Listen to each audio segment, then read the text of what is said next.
ఇంకో వ్యక్తి జీవితం కూడా ప్రమాదంలోకి వెళ్ళిపోతాయి.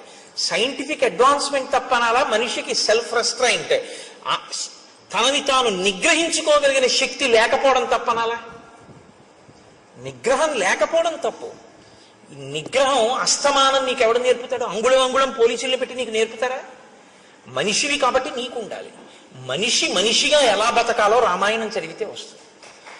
ఆ రామాయణం అందుకే మనుషుల్ని మనుషులుగా ఇబ్బంది లేకుండా బ్రతకగలిగినటువంటి స్థితి కావాలి అంటే మీరు ఏది చూడొచ్చో ఏది చూడకూడదో, మీ మనసు ఎందుకు పాడవుతుందో, మీ మనసు ఎందుకు పవిత్రం అవుతుందో మనోరంజకత్వం కోసం కావలసి ఉంటుంది. మనోరంజకత్వం అంటే నువ్వు కాసేపు సంతోషంగా ఉల్లాసంగా గడపాలి అంతే, అంతవరకే.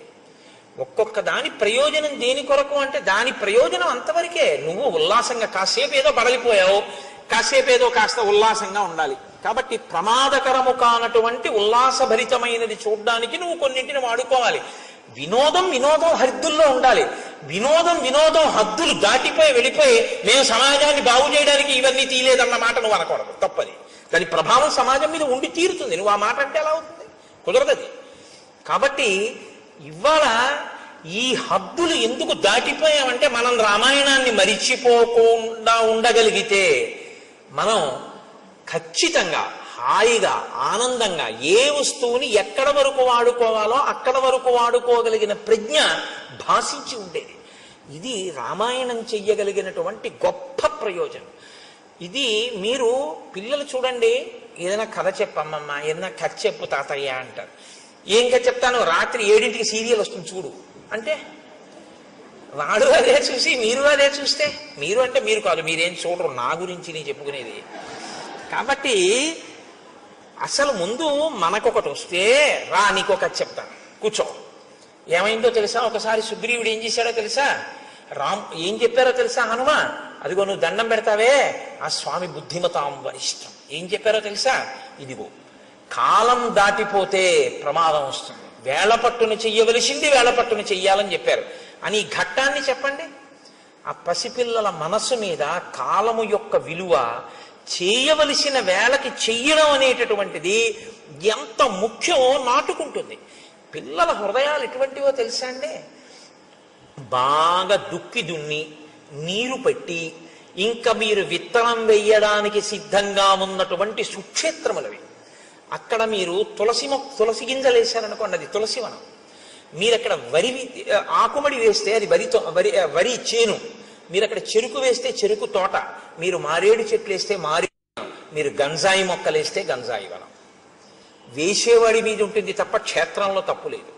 మీరే విత్తనం వేస్తే ఆ చెట్టే అక్కడ లేస్తుంది.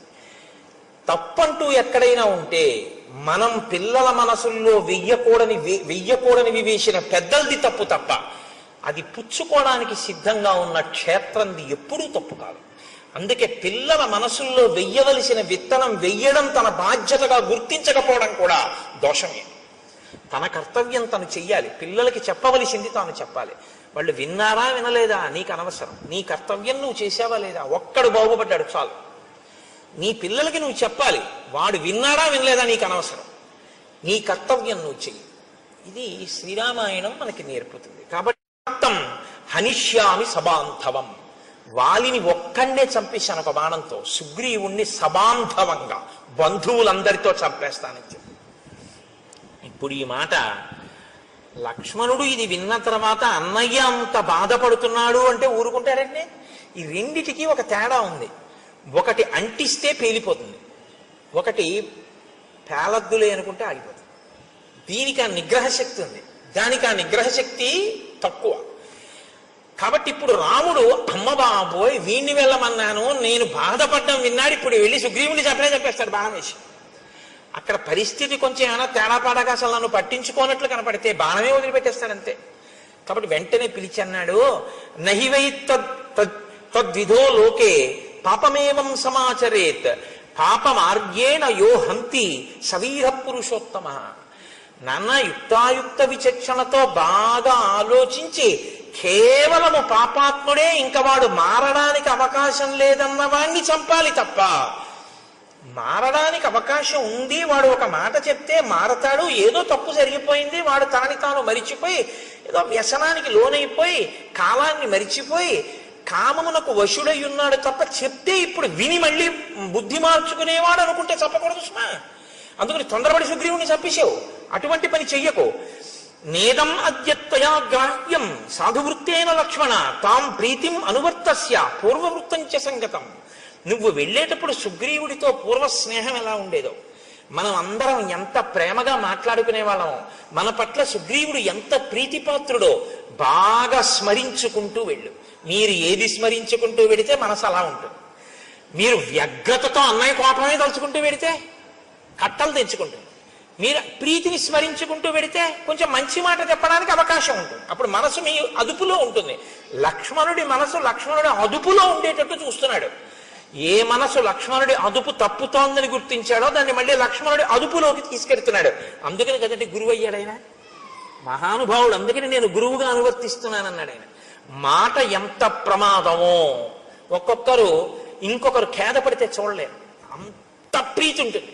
ఆయన బాధపడ్డాడు అనుకోండి, అయ్య బాబోయ్ ఆయనంత బాధపడ్డామా అని నాకేమైనా పర్వాలేదని చెప్పి ఈయన వెళ్ళిపోయి ఆయనతో కలిపిడిపోతాడు కూడా. కాబట్టి మీరు గబుక్కుని ఎక్కడ పడితే అక్కడే ఎలా పడితే అలా మాట్లాడకూడదు. అవతల వారికి మీ మీద ఉన్నటువంటి ప్రీతి వలన వచ్చేటటువంటి పరిణామములను కూడా దృష్టిలో పెట్టుకుని మాట్లాడవలసి ఉంటుంది. ఇది రాముడి యొక్క పరిణతి.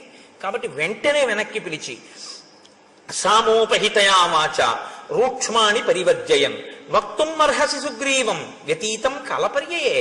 అందుకని నాయన పరుషమైన మాట్లాడకు సుగ్రీవుడి దగ్గర. చాలా సున్నితమైన మాటలతో మిత్రుడికి చెప్పినట్లు చెప్పు. కాలము దాటిపోయింది, రాముడు బాధపడుతున్నాడు అన్న సందేశాన్ని అందించు తప్ప ఆయన మనసు ఖేదపడేటట్టుగా తీవ్రమైనటువంటి మాటలను వాడవద్దు అని చెప్పాడు. సరే అన్నయ్య అన్నాడు, బయలుదేరాడు. కానీ లక్ష్మణుడే కదండి, చెప్తే వినేసి వెంటనే నేను మీతో మనవి చేసింది అదే. నేను చెప్తున్నాను లోపలికి వెళ్ళు అంటే వెళ్ళిపోయాడు అనుకోండి, వెళ్ళినైంది గొప్ప కదండి. రాముడు చెప్పిన లక్ష్మణుడు కోపాన్ని అంతగా వెంటనే నిగ్రహించేసుకోలేడు. కారణం ఏమిటి? లక్ష్మణుడికి సుగ్రీవుడి మీద కోపం లేదు, లక్ష్మణుడి బెల్లాన్ని ఎత్తుకోలేదు రావణాసురుడు. రాముడు కష్టపడితే చూడలేడు, రాముడి కళ్ళం మట్టి నీళ్లు కారకూడదు. తన జీవిత ప్రయోజనం ఒకటే, రాముడు సంతోషంగా ఉండాలి తప్ప ఆయనకి ఇంకేం అక్కర్లేదు జీవితంలో. ఆయన ఒకే ఒక్క జీవిత లక్ష్యం ఏమిటంటే రాముడు సంతోషంగా ఉండాలి. రాముడు సంతోషంగా లేడి ఇవాళ బాధపడ్డాడు, ఎవరి వల్ల బాధపడ్డాడు? అదిగో ఆయన వల్ల బాధపడ్డాడు అంతే.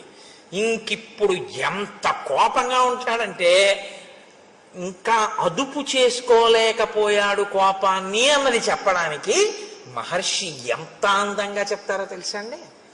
ఆయన బయలుదేరాట కిష్కింధకి వెళ్ళడానికి. ఎలా వెళుతున్నాడంటే సాల తాళాశ్వ కర్ణాంశ్చ తరసా పాతయాన్ బహూన్ పర్యస్యన్ గిరికూటాని ద్రుమానన్యాంశ్చ వేగతః శిలాశ్చ సకలీకుర్వన్ పద్యాంగజ ఇవాశుగః దూరం ఏక పదం త్యక్త్వా యయౌ కార్యవశాదృతం.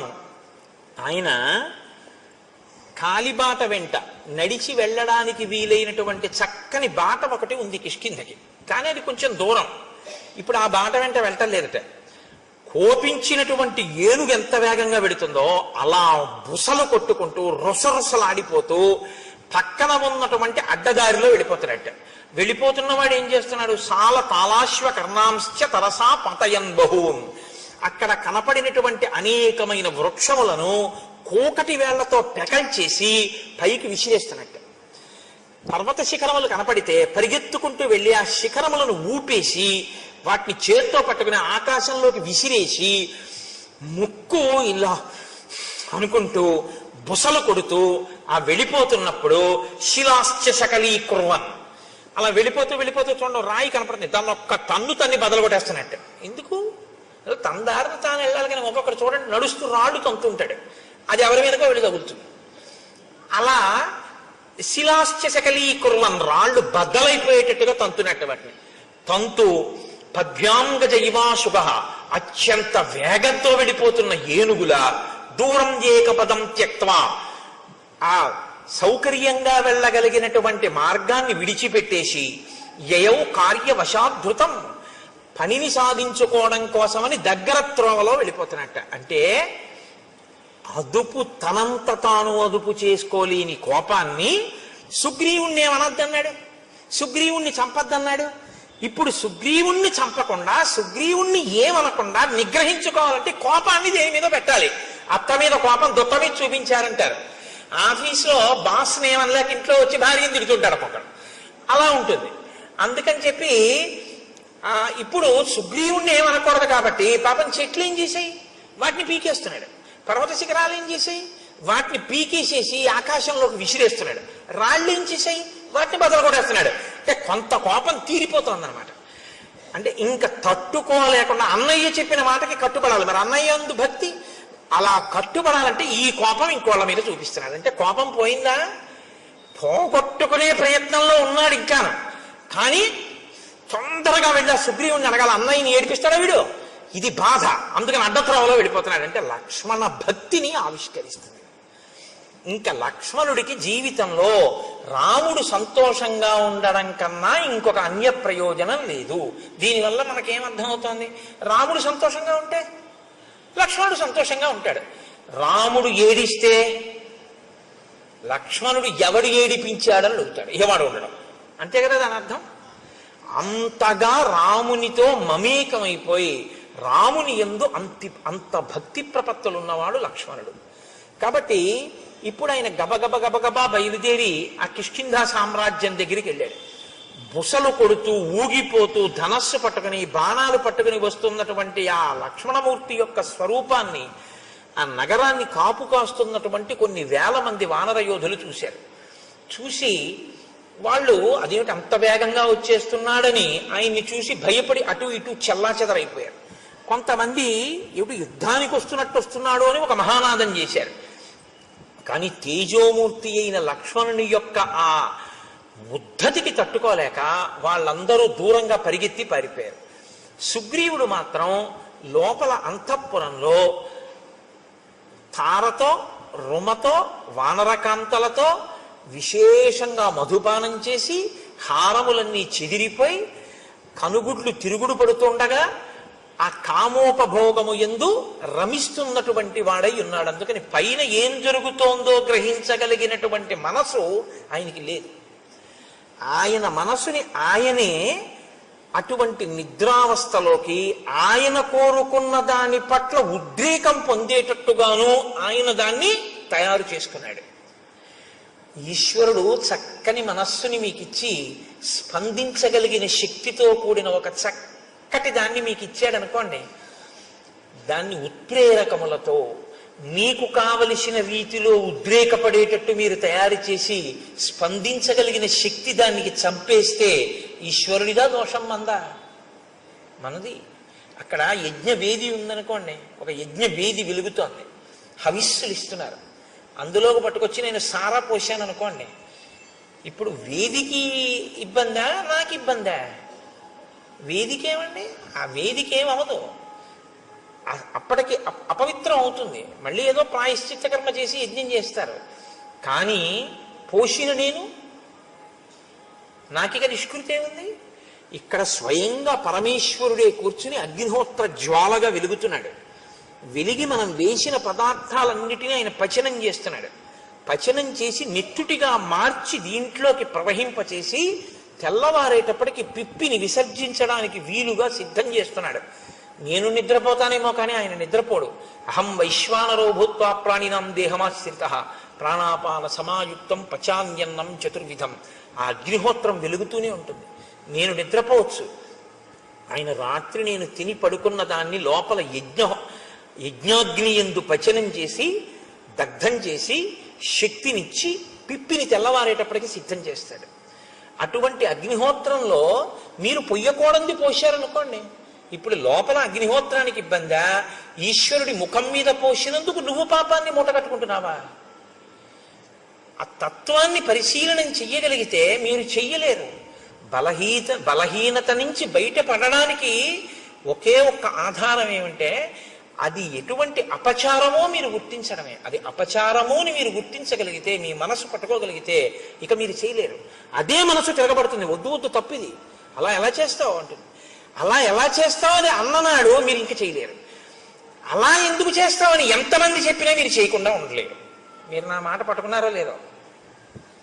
మీరు పట్టుకున్నారని నేను అనుకుంటున్నాను. ఇంకా మళ్ళీ ఇన్ని మాటలు మళ్ళీ మళ్ళీ చెప్పక్కర్లేదు, ఎందుకంటే మీరు ప్రాజ్ఞులు కనుక.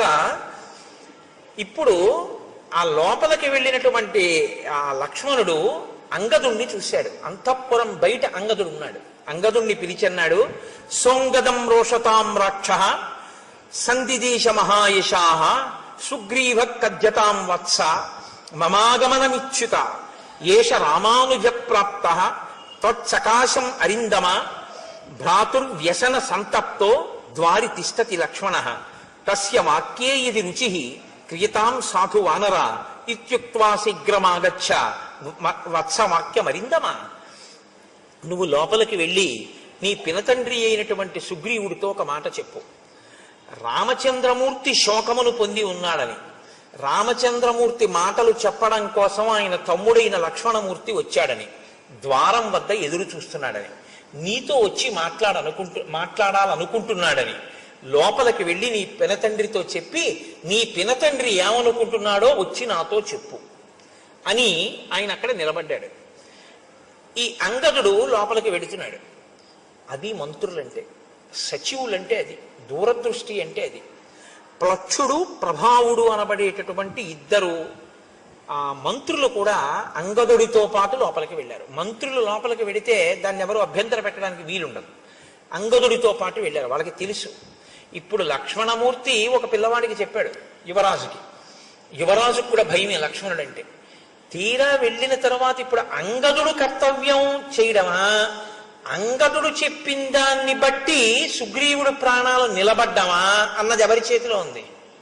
అంగదుడి చేతిలో లేదు, సుగ్రీవుడి చేతిలో ఉంది. సుగ్రీవుడు ఎటువంటి స్థితిలో ఉన్నాడని మంత్రులకి తెలుసు.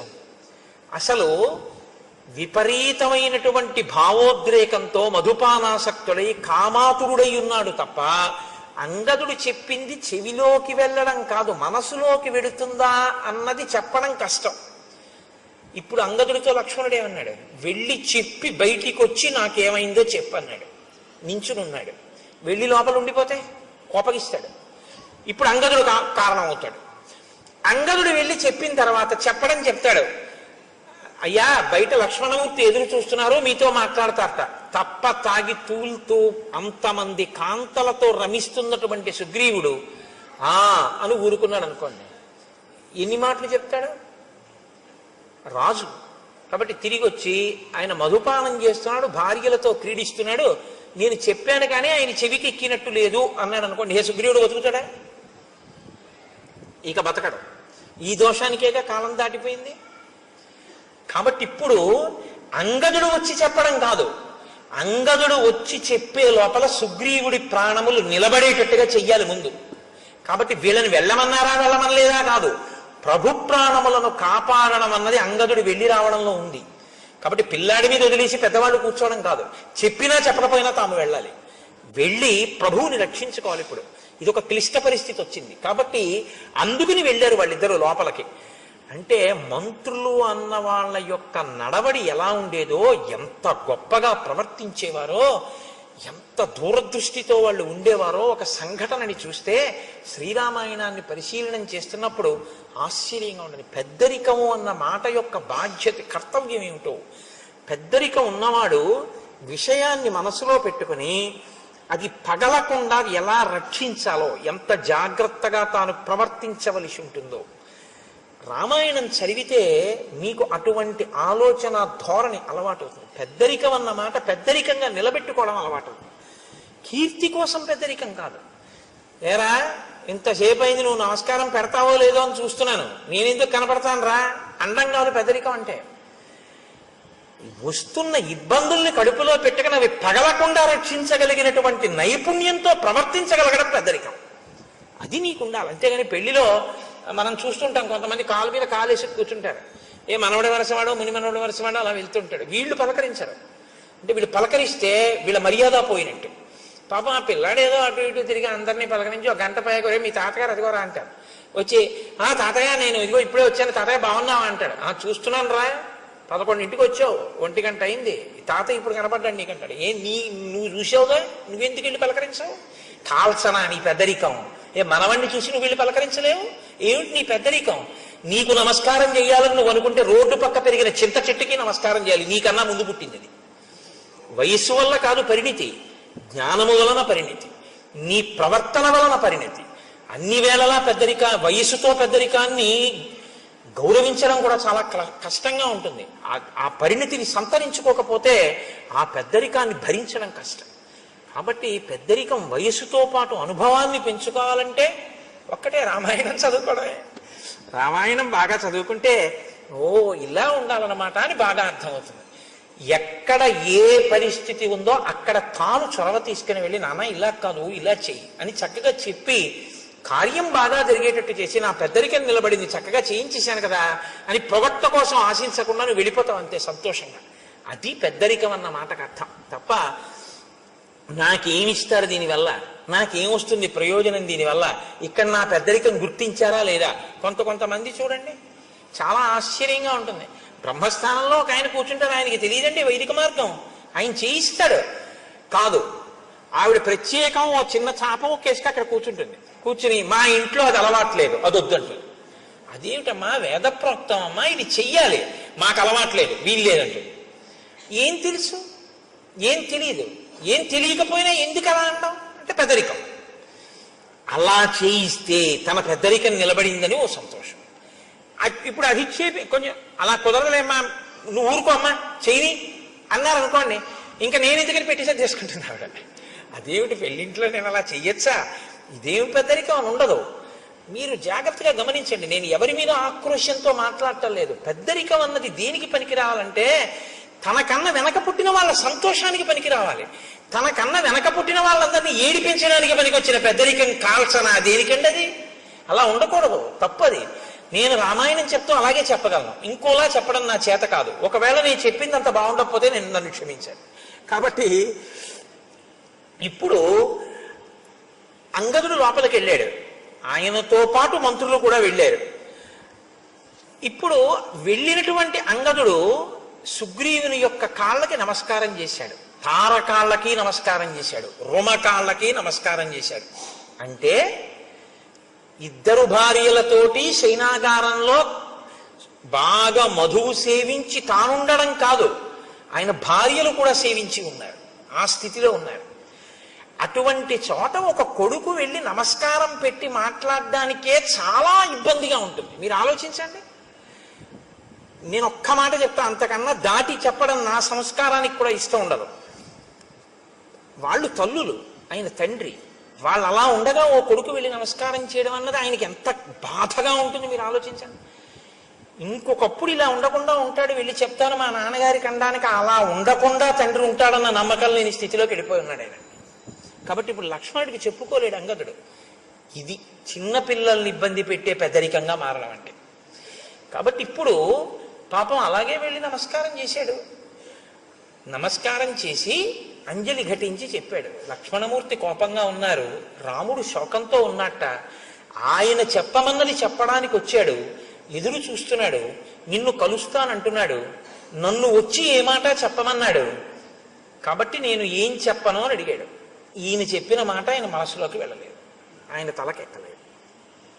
ఎందుకు ఎక్కలేదంటే ఆయన మనసు ఇక్కడ లేదు, ఇంకొక దాని యందు అనురక్తమై ఉంది. కాబట్టి ఇప్పుడు ఆయన వినే స్థితిలో లేడు. ఇప్పుడు కాసేపు మీరు ఆ పనులు ఆప్ చేసి ఇది వినండి అనే స్థితిలో కొడుకు లేడు. చూడండి ఆ వ్యసనము హనుమ చెప్పింది ఇదే కదా, వచ్చేసిందా లేదా ఆ పరిస్థితి? చూస్తుండగా వచ్చేసింది అంతే. ప్రాణ సంకటంలో గడిపాడు సుగ్రీవుడు. ఇప్పుడు ఈశ్వరానుగ్రహం పనిచేసింది.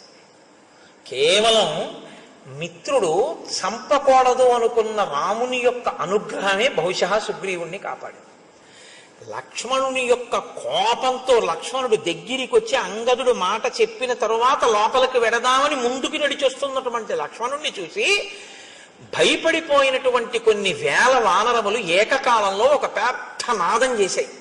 లోపలికి వెళ్ళిపోతున్నాడు, ఇంత కోపంగా ఉన్నాడు, అంగదుడు పైకి రాలేదు, ప్రభువు మత్తిల్లి ఉన్నాడు, ఏమవుతుందో అని వాళ్ళు ఒక పెద్ద నాదం చేశారు అందరూ. ఇన్ని వేల వానరములు ఒక్కసారి నాదం చేస్తే సుగ్రీవుడు ఉలిక్కి పడ్డాడు.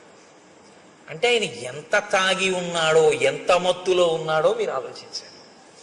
ఇప్పుడు ఆయన ఉలిక్కి పడి సచివుల్ని పిలిచాడు. అందుకొచ్చారు ఆ ప్లక్షుడు ప్రభావుడు. వెంటనే మంత్రుల దగ్గరికి వచ్చారు. అన్నాడు, ఎందుకు అలా అరుస్తున్నారు వానరులు అని అడిగాడు. అప్పుడు వాళ్ళు చెప్పారు, ఎందుకు అరుస్తున్నారు ఏమిటి? లక్ష్మణమూర్తి వచ్చాడు, రాముడు కోపంగా ఉన్నాడు, రాముడు శోకిస్తున్నాడు, సందేశం పట్టుకొచ్చాడు, నీతో మాట్లాడతాట, నీ దగ్గరికి వస్తాట, ఏం చెప్పమంటావు అని అడిగాడు.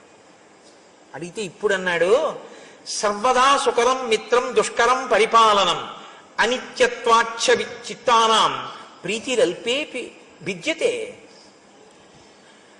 నేను రాముని పట్ల ఏ అపచారము చేయలేదు, రాముడి పట్ల ఒక్క మాట తప్పుగా మాట్లాడలేదు.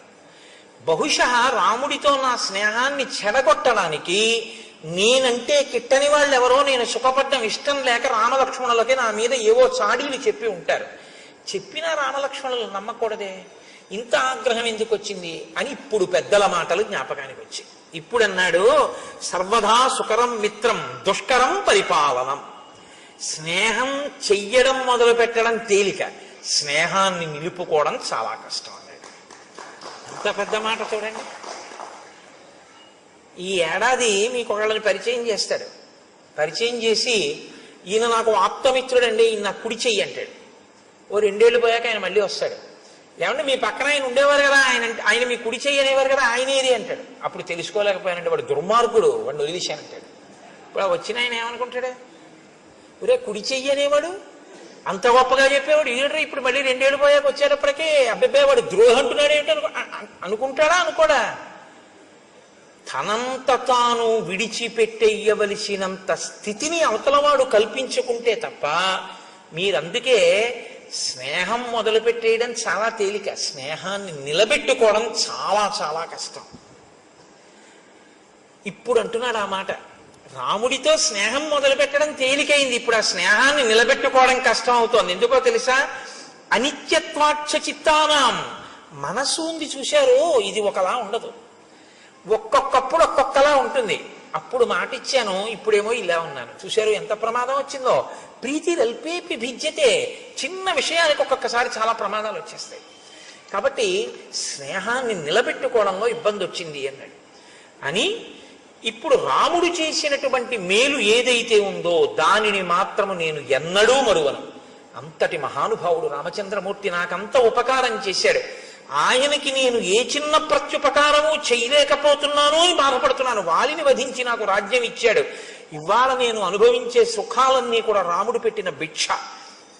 అటువంటి రాముడికి నేను ఉపకారం తొందరగా చేయకపోవడం పొరపాటే. అంటే హనుమ అన్నారు సుగ్రీవుడితో, సర్వదా ప్రణయాత్ కృద్ధో రాఘవోనత్ర సంశయ భ్రాతరం సంప్రహితవాన్ లక్ష్మణం లక్ష్మీవర్ధనం. సుగ్రీవ, ఇంకా నీకు బాగా బోధపడలేదు. కోపము 2 రకాలుగా ఉంటుంది. ఒకటి ప్రతీకారేచ్ఛతో ఉన్న కోపము, ఒకటి అవతలవాడు పాడైపోతున్నాడని ప్రేమతో కోపం తెచ్చిపెట్టుకుని సంస్కరించాలని ప్రయత్నించడం ఒకటి. రాముడిది ప్రతీకారేచ్ఛతో కూడుకున్నటువంటి కోపం కాదు, ప్రతీకారేచ్ఛతో కూడుకున్నదైతే ఇంకోలా ఉంటుంది. ఇది ప్రణయాత్కృద్ధో, ప్రేమతో కూడిన కోపం. ప్రేమతో కూడిన కోపాన్ని ప్రేమతోటే అర్థం చేసుకోవాలి తప్ప ప్రేమతో కూడిన కోపాన్ని ఇంకొకలా అర్థం చేసుకోకూడదు. కాబట్టి రాముడికి నీ మీద ఎంత ప్రేమ ఉందో అర్థం చేసుకో. ఆయనంత కోపంగా మాట్లాడినా ఇప్పుడు లక్ష్మణుడు వచ్చేదో చాలా కోపంగా ఉన్నాడని మాట్లాడతాడు. నువ్వేం చేయాలో తెలుసా? ఎంత ప్రేమ లేకపోతే నా మీద ఒక బాణం వెయ్యగలిగిన వాడు వెయ్యకుండా ఇలా కబురు చేశాడు అని అంజలి ఘటించి వినాలి తప్ప నువ్వు నన్ను ఇలా అంటాడా అనకూడదు. ఆ ప్రేమ నిన్ను ఉద్ధరించడానికేనయా కోపం. ఈ శ్లోకం కానివ్వండి ఇవాళ సమాజంలో సరిగ్గా జీర్ణమైతే చాలా మంది మధ్య విభేదాలు, చాలా మంది మధ్య దెబ్బలాటలు, చాలా చాలా ఆత్మహత్యలు ఆగిపోతాయి. అమ్మ దెబ్బలాడితే ఆత్మహత్య ఏమిటండి? నాన్నగారు దెబ్బలాడితే ఆత్మహత్య ఏంటి? భర్త దెబ్బలాడితే ఆత్మహత్య ఏంటి? భార్య పుట్టింటికి వెళ్ళి రావడం ఆలస్యం అయితే భర్త ఆత్మహత్య చేసుకోవడం ఏంటి? అంటే అవతల వారు ఒక మాట అన్నప్పుడు ప్రేమతో అన్న మాటని ప్రేమగా స్వీకరించగలిగినటువంటి లక్షణం కోల్పోతే ఏమైపోతుందంటే అవి ఎప్పుడు పిటపిటలాడుతూ ఉంటాయి తప్ప సంబంధాలు వాటికి అనురక్తి ఆర్ద్రత అన్న తడి అంటి ఉండవు ఆ సంబంధాలకి. అవి ఎప్పుడు ఎండిపోయినటువంటి వేయించేసినప్పుడల్లా ఉంటాయి. మీరు ఎక్కడ ముట్టుకున్నా పడుక్కుని విరిగిపోతుంది. అలా ఉండకూడదు. చక్కగా ముట్టుకుంటే తడితో ప్రేమ అన్న తడి తగలడం